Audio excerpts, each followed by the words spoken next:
Was Paul the writer of these letters? Because he even alludes to it himself that there are people forging his name on letters. And maybe there's a Paul that's pro Torah, and then there's a Paul that's antinomian. And the minute you begin to unravel Paul, you're now unraveling your belief system in Christianity.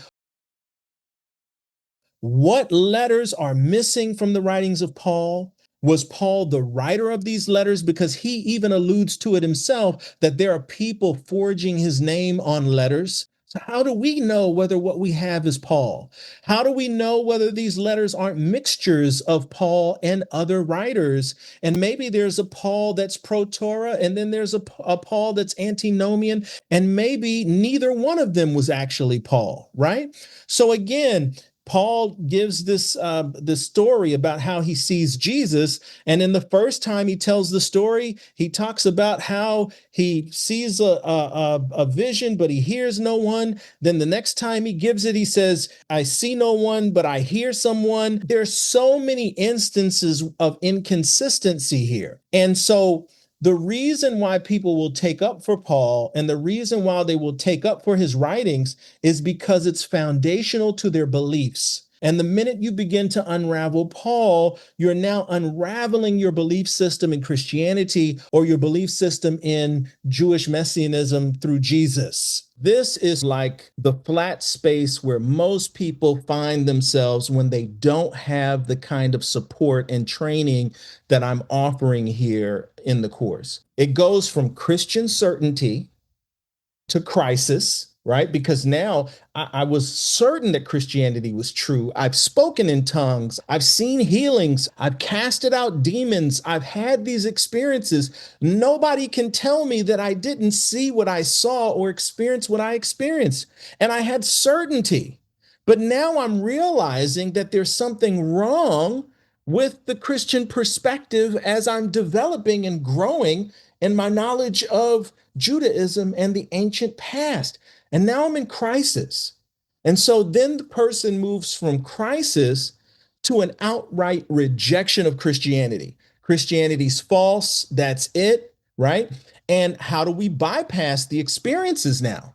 Now we have to either say that was fake, I was outside of my mind. You have to say, I don't know, I'm not going to deal with that. I just know Christianity is wrong. And then they move from that rejection of Christianity to certainty about Christianity being false. And now their new mission in life is not inviting people to their former Christ, but now inviting people to the belief that Christianity is false, and that's the end all be all of each and every conversation. This is sort of the flat line of where people end up being. And this is not where I want our students to be. What would it look like to deconstruct not only the Christian interpretation, but also the interpretive framework we adopted in rejecting it? I want you to look at the screen and I want you to pose that question to yourself. What would it look like for me to deconstruct not only the Christian interpretation, but also the interpretive framework that I adopted in rejecting it? Because if you're not deconstructing your interpretive framework, it can lead you to some incorrect conclusions, not just in this area of study, but in other areas of study in your life. I want you to think about your investigation and your deconstruction process. Was it self-made? Did you utilize tools in the process? Which tools did you use? Did you evaluate those tools? If you evaluated them, what system of assessment did you use for evaluation? All of this is extremely important for you to have a very intellectual, historical approach to studying this content and other content as well. A historian has to be willing to encounter evidence that complicates his or her thesis.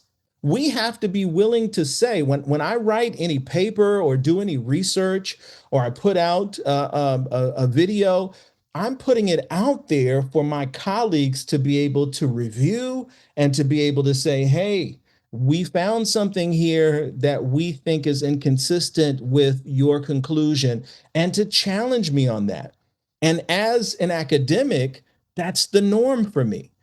So my concern isn't whether someone ends up not believing in Jesus. That's not the purpose of this course. My concern is whether we have actually investigated the historical evidence. If we begin with the conclusion that Jesus must be false and then assemble texts around that to prove it, because all you're doing is a new form of Christianity under the guise of Judaism there. This is not a course in Messianic Judaism. We don't believe in Jesus as the Messiah.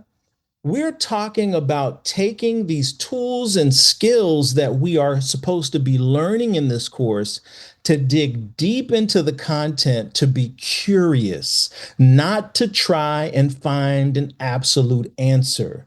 Remember, in Judaism, the joy is the journey, very similar to education. As Hoffman says, education is not a product, but a process.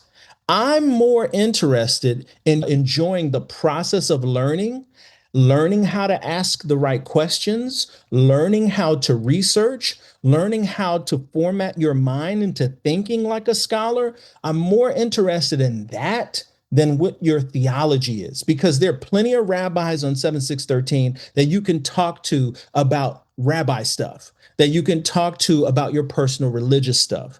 I'm interested in developing your mind so that you can be a critical and clear thinker. Thank you, Dr. Is, because when you started the lesson, you showed me, and I think many people, are prejudiced to argue a point instead of think intellectually and historically. And I think that's one of the greatest gifts we can do as we deconstruct Christianity, is look at our own prejudice and think, where am I missing? And you showed us we're arguing a point and not thinking, this is confusing. Where do I look for this? And I can't wait. If I get into the class, I cannot wait to study under you. And I thank you very much for an incredibly succinct and beautiful lecture tonight. Thank you. I appreciate the kind words. I just want to say thanks to Dr. Is for being here. We need this knowledge. It's hard to find this stuff. Just thank you again. If you have questions about God that nobody will answer straight, this is for you. I understand you didn't leave God. You're just trying to understand him. But every time you ask something real, you're told to just have faith.